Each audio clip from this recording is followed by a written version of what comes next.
হাসান আর হুসাইন যে নিয়ে আসো। হাসান হুসাইন বললে বেলাল আজান দিবে।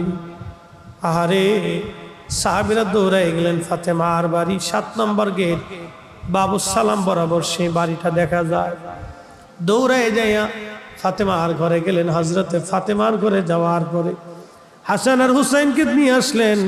হাসান হুসাইন দেখতে নবীর মতো দেখা যাইতো, নানা চেহারা পাইছিলেন দুইজনে, দেখতে নবীর মতো দেখা যাইতো। বেলাল ছিলেন নবীর রওজার পাশে। হাসান আর হুসাইন ছোট্ট দুই ভাইকে দেখে বেলাল উঠে দৌড়ায় এসে একবার ইমাম হাসানের বুকের মধ্যে মাথা ঠেকায় কাঁদে, আবার ইমাম হুসাইনের বুকের মধ্যে মাথা ঠেকায় কাঁদতেছিল। হযরতে বেলাল কাঁদতেছিল। ইমাম হাসান ডেকে বললেন, নানার মুয়াজ্জিন, যেই লাহাম দিয়ে